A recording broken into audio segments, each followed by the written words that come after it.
Hello everyone, നമ്മൾ ഇന്ന് discuss ചെയ്യാൻ പോകുന്നത് C# പ്രോഗ്രാമിംഗ് ലാംഗ്വേജിനകത്ത് യൂസ് ചെയ്യുന്ന സ്റ്റാറ്റിക് കൺസ്ട്രക്ടറിനെ കുറിച്ചാണ്. നമ്മൾ കഴിഞ്ഞ ക്ലാസ്സുകളിലായിട്ട് സ്റ്റാറ്റിക് എന്നുള്ളൊരു കീവേഡിനെ കുറിച്ചും അതിൻ്റെ പ്രത്യേകതകളെക്കുറിച്ചും അത് എങ്ങനെയൊക്കെയാണ് എവിടേക്കാണ് യൂസ് ചെയ്യുന്നതെന്നൊക്കെ ഡിസ്കസ് ചെയ്തിരുന്നു. ഇവിടെ നമ്മൾ ഇന്നത് കൺസ്ട്രക്ടറിനകത്ത് ഒരു സ്റ്റാറ്റിക് കീവേഡ് യൂസ് ചെയ്യുകയാണെങ്കിൽ എന്താണ് ആ കൺസ്ട്രക്ടറിന് മാറ്റം വരിക, എങ്ങനെയൊക്കെയാണ് അത് യൂസ്ഫുൾ ആവുക എന്നൊക്കെയാണ് നമ്മൾ ഇന്ന് ഡിസ്കസ് ചെയ്യാൻ പോകുന്നത്. അപ്പോൾ ആദ്യം തന്നെ ഈ ഒരു സ്റ്റാറ്റിക് കൺസ്ട്രക്ടർ എന്തിനാണ് നമ്മൾ യൂസ് ചെയ്യുന്നത്, അല്ലെങ്കിൽ എന്താണ് ഈ സ്റ്റാറ്റിക് കൺസ്ട്രക്ടർ എന്ന് പറയുന്നത്. ഇത് ആക്ച്വലി കൺസ്ട്രക്ടർ തന്നെയാണ്, പക്ഷേ നമ്മൾ ഈ സ്റ്റാറ്റിക് എന്നുള്ള കീവേഡ് യൂസ് ചെയ്യുന്നതോടുകൂടി അതിൻ്റെ ഫങ്ഷനകത്ത് ചില മാറ്റങ്ങൾ സംഭവിക്കുകയാണ് ചെയ്യുന്നത്. അപ്പോൾ നമ്മൾ സ്റ്റാറ്റിക് കൺസ്ട്രക്ടർ യൂസ് ചെയ്യുന്നത് സ്റ്റാറ്റിക് ഫീൽഡിനെ ഇനീഷ്യലൈസ് ചെയ്യാൻ വേണ്ടിയിട്ടാണ്. അപ്പോൾ നമുക്ക് സ്റ്റാറ്റിക് ഫീൽഡായിട്ട് ഏതെങ്കിലും ഒരു പെർട്ടിക്കുലർ തിങ്, ഇപ്പോൾ റേറ്റ് ഓഫ് ഇൻട്രസ്റ്റ് ഒക്കെ നമ്മൾ കഴിഞ്ഞ ക്ലാസ്സിൽ പറഞ്ഞിരുന്നു. അപ്പോൾ അങ്ങനത്തെ കാര്യങ്ങളൊക്കെ നമുക്ക് ഇനീഷ്യലൈസ് ചെയ്യാൻ വേണ്ടിയിട്ട് സ്റ്റാറ്റിക് കൺസ്ട്രക്ടർ യൂസ് ചെയ്യാൻ കഴിയും. അതേപോലെ തന്നെ ഒറ്റ പ്രാവശ്യം മാത്രം ഒരു കോഡിങ്ങിനകത്ത് അല്ലെങ്കിൽ ഒരു എക്സിക്യൂഷനകത്ത് പെർഫോം ചെയ്യുന്ന എന്തെങ്കിലും ആക്ഷൻസ് ഒക്കെ ഉണ്ടെങ്കിൽ അതിനും നമുക്ക് ഇത്തരം കൺസ്ട്രക്ടേഴ്സ് യൂസ് ചെയ്യാൻ പറ്റും. പിന്നെ നമ്മളുടെ ഈ സ്റ്റാറ്റിക് കൺസ്ട്രക്ടർ ഇൻവോക്ക് ആവുന്നത് എപ്പോഴാണ്, അല്ലെങ്കിൽ കോൾഡ് ആവുന്നത് എപ്പോഴാണ് നമ്മളത് കോൾ ചെയ്യുന്നത് എന്ന് വെച്ചാൽ അത് ആക്ച്വലി ഓട്ടോമാറ്റിക്കലി ഇംപ്ലിസിറ്റ്ലി കോൾ ചെയ്യുകയാണ് ചെയ്യുക. അല്ല നമ്മൾ യൂസർക്ക് അതിനകത്ത് റോളൊന്നുമില്ല. എപ്പോഴാണോ ഒരു ഇൻസ്റ്റൻസ് അല്ലെങ്കിൽ ഒരു ഒബ്ജക്റ്റ് ക്രിയേറ്റ് ആവുന്നത്, അല്ലെങ്കിൽ എപ്പോഴാണോ സ്റ്റാറ്റിക് മെമ്പർ റെഫറൻസ്ഡ് ആവുന്നത്, ആ സമയത്താണ് ഇത് ഇൻവോക്ക് ആവുക. അത് ഓട്ടോമാറ്റിക്കലി ഇൻവോക്ക് ആവാണ്, യൂസർക്ക് അതിനകത്ത് റോളൊന്നുമില്ല കേട്ടോ. സ്റ്റാറ്റിക് കൺസ്ട്രക്ടറിനകത്ത് നമുക്ക് മോഡിഫയേഴ്സോ പാരാമീറ്റേഴ്സോ ഒന്നും യൂസ് ചെയ്യാനുള്ള ചാൻസ് ഇല്ല. ജസ്റ്റ് ആ കൺസ്ട്രക്ടർ ഡയറക്റ്റായിട്ട് അപ്ലൈ ചെയ്യുക. പിന്നെ നമ്മൾ നേരത്തെ പറഞ്ഞ പോലെ തന്നെ ഇതിനകത്ത് ഇംപ്ലിസിറ്റ് ആയിട്ടാണ് ഇൻവോക്ക് ചെയ്യുക. എക്സ്പ്ലിസിറ്റ്ലി നമുക്കത് ഇൻവോക്ക് ചെയ്യാൻ പറ്റത്തില്ല.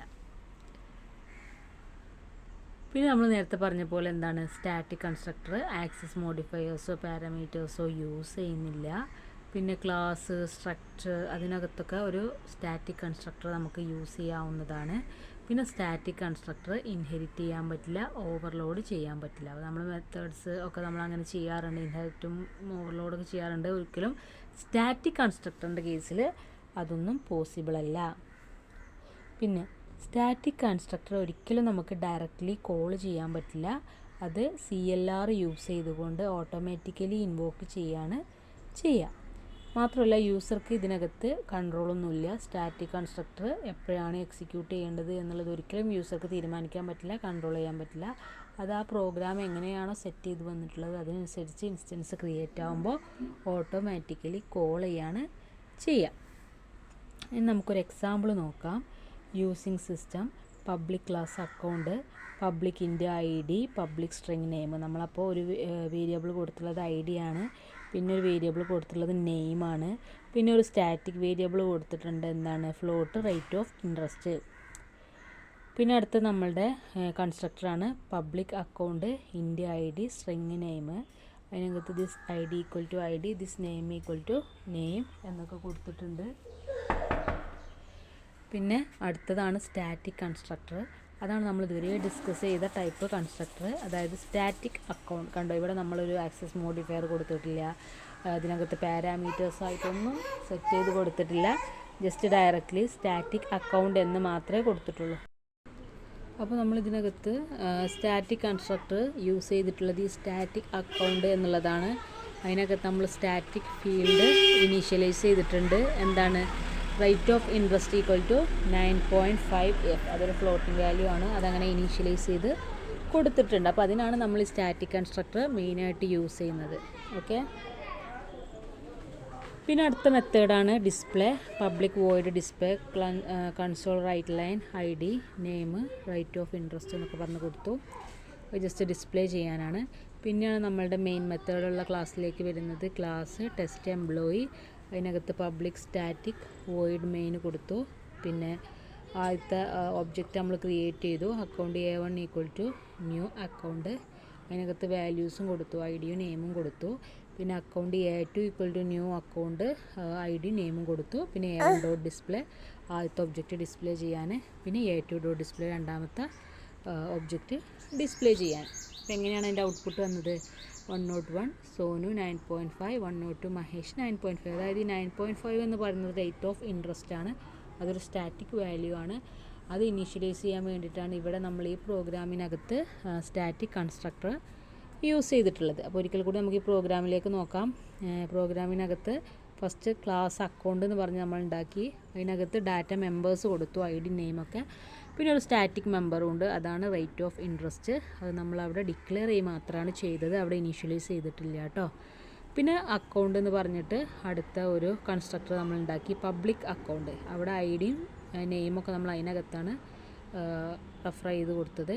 പിന്നെ വന്നത് സ്റ്റാറ്റിക് അക്കൗണ്ട്. ഇതാണ് സ്റ്റാറ്റിക് കൺസ്ട്രക്ടർ എന്ന് പറയപ്പെടുന്നത്. ഒരിക്കലും നമ്മളുടെ കൺട്രോളിലല്ല അത് എപ്പോഴാണ് ഇൻവോക്ക് ആവുന്നത് എന്നുള്ളത്. അത് എപ്പോഴാണോ ഒബ്ജക്റ്റ് ക്രിയേറ്റിൻ്റെ ടൈമിൽ അപ്പോൾ അത് ഇംപ്ലിസിറ്റ്ലി ഇൻവോക്ക് ആവുകയാണ് ചെയ്യുക. അതിനകത്ത് റേറ്റ് ഓഫ് ഇൻട്രസ്റ്റ് ആണ് നമ്മൾ ഇനീഷ്യലൈസ് ചെയ്യുന്നത്. കാരണം റേറ്റ് ഓഫ് ഇൻട്രസ്റ്റ് ഒരു സ്റ്റാറ്റിക് മെമ്പറായിരുന്നു, അതിന് നമ്മൾ ഇനീഷ്യലൈസ് ചെയ്ത് കൊടുത്തു. പിന്നെ നമ്മൾ എന്താ ചെയ്യുന്നത്, പിന്നെ അടുത്ത മെത്തേഡ് ഡിസ്പ്ലേ. അവിടെ നമ്മൾ ജസ്റ്റ് ഡിസ്പ്ലേ ചെയ്യേണ്ട എന്താ വെച്ചാൽ കൊടുത്തു. പിന്നെ അടുത്ത ക്ലാസ് ഉണ്ടാക്കി, ടെസ്റ്റ് എംപ്ലോയി. അതിനകത്ത് മെയിൻ മെത്തേഡ് കൊടുത്തു, 2 ഒബ്ജക്റ്റ് ക്രിയേറ്റ് ചെയ്തു, A1ഉം A2ഉം. എന്നിട്ട് അത് രണ്ടും ഡിസ്പ്ലേ ചെയ്തു. ഇത്രയാണ് ഈ പ്രോഗ്രാമിനകത്ത് നടക്കുന്നത്. അപ്പോൾ നമ്മളിന്ന് എന്താ ഡിസ്കസ് ചെയ്തത്? ഇന്ന് നമ്മൾ സ്റ്റാറ്റിക് കൺസ്ട്രക്ടറാണ് ഡിസ്കസ് ചെയ്തത്. ഈ സ്റ്റാറ്റിക് കൺസ്ട്രക്ടർ നമ്മൾ മെയിൻലി യൂസ് ചെയ്യുന്നത് സ്റ്റാറ്റിക് ഫീൽഡ് അല്ലെങ്കിൽ സ്റ്റാറ്റിക് മെമ്പറിനെ ഇനീഷ്യലൈസ് ചെയ്യാൻ വേണ്ടിയിട്ടാണ്. നമ്മളിവിടെ പ്രോഗ്രാമിൽ കണ്ടു റേറ്റ് ഓഫ് ഇൻട്രസ്റ്റ് എന്ന് പറയുന്ന ആ സ്റ്റാറ്റിക് മെമ്പറിനെ എങ്ങനെയാണ് ഇനീഷ്യലൈസ് ചെയ്ത് എന്നുള്ളത്. അപ്പോൾ നമുക്കതുപോലെ ഓൺലി വൺസിൽ പെർഫോം ചെയ്യാനുള്ള ആക്ഷൻസ് ഒക്കെ ഉണ്ടെങ്കിൽ അതും നമുക്ക് സ്റ്റാറ്റിക് കൺസ്ട്രക്ടറിനകത്ത് യൂസ് ചെയ്യാവുന്നതാണ്. അതേപോലെ തന്നെ ഇത് ഓട്ടോമാറ്റിക്കലി എപ്പോഴാണോ ഒബ്ജക്റ്റ് ക്രിയേറ്റ് ആവുന്നത് അപ്പോൾ ഓട്ടോമാറ്റിക്കലി ഇൻവോക്ക് ആവുകയാണ് ചെയ്യുക. യൂസർക്ക് അതിനകത്ത് കൺട്രോളൊന്നും ഇല്ല. ഓക്കെ, പിന്നെ നമ്മൾ പറഞ്ഞാൽ എന്താണ്, അതിനകത്ത് മോഡിഫയേഴ്സ് യൂസ് ചെയ്യുന്നില്ല, പാരാമീറ്റേഴ്സ് യൂസ് ചെയ്യുന്നില്ല. പിന്നെ ഇംപ്ലിസിറ്റ്ലി ആണ് ഇൻവോക്ക് ആവുന്നത്, എക്സ്പ്ലിസിറ്റ്ലി നമുക്ക് യൂസർക്ക് ഇൻവോക്ക് ചെയ്യാൻ കഴിയില്ല. പിന്നെന്താണ്, ക്ലാസ്സിനകത്തും സ്ട്രക്ചറിനകത്തൊക്കെ നമുക്ക് ഒരു സ്റ്റാറ്റിക് കൺസ്ട്രക്ടർ വേണമെങ്കിൽ യൂസ് ചെയ്യാൻ കഴിയും. പിന്നെ സ്റ്റാറ്റിക് കൺസ്ട്രക്ടർ ഇൻഹെറിറ്റ് ചെയ്യാനോ ഓവർലോഡ് ചെയ്യാനോ കഴിയില്ല. പിന്നെ ഇത് CLR ആണ് അത് ഇൻവോക്ക് ചെയ്യുന്നത്, അത് ഓട്ടോമാറ്റിക്കലി ഇൻവോക്ക് ചെയ്യാൻ കഴിയും. പിന്നെ യൂസറിന് ഇതിനകത്ത് നോ കൺട്രോൾ. ഓക്കെ, ഇത്രയാണ് നമുക്ക് നമ്മളുടെ സ്റ്റാറ്റിക് കൺസ്ട്രക്ടറിനെ കുറിച്ച് പറയാനുള്ളത്. അപ്പോൾ എല്ലാവർക്കും കോൺസെപ്റ്റ് ക്ലിയർ ആയിട്ടുണ്ടാവും. നമ്മളിവിടെ പ്രോഗ്രാമിൽ വ്യക്തമായിട്ട് കണ്ടതാണ് എങ്ങനെയാണ് നമ്മൾ ചെയ്തത്. നമ്മൾ അക്കൗണ്ട് എന്ന് പറഞ്ഞിട്ടുള്ള ഒരു സ്റ്റാറ്റിക് കൺസ്ട്രക്ടർ ഇതിനകത്ത് യൂസ് ചെയ്തു. എന്നിട്ട് റേറ്റ് ഓഫ് ഇൻട്രസ്റ്റ് എന്ന് പറയുന്ന സ്റ്റാറ്റിക് മെമ്പറിനെ അല്ലെങ്കിൽ സ്റ്റാറ്റിക് ഫീൽഡിനെ നമ്മൾ അതിനകത്താണ് ഇനീഷ്യലൈസ് ചെയ്ത് കൊടുത്തത്. അത് ഡിക്ലെയർ ചെയ്ത് ക്ലാസ്സിനകത്താണെങ്കിലും ഇനീഷ്യലൈസ് ചെയ്തത് ഈ ഒരു സ്റ്റാറ്റിക് കൺസ്ട്രക്ടറിനകത്താണ്. ഒബ്ജക്റ്റ് എപ്പോഴാണോ ക്രിയേറ്റ് ആയത് അപ്പോൾ അത് ഇൻവോക്ക് ചെയ്യുകയും ചെയ്തു. ഓക്കെ, അപ്പോൾ കൺസെപ്റ്റ് ക്ലിയർ ആയിട്ടുണ്ടാവുമെന്ന് വിചാരിക്കുന്നു. ഓക്കെ.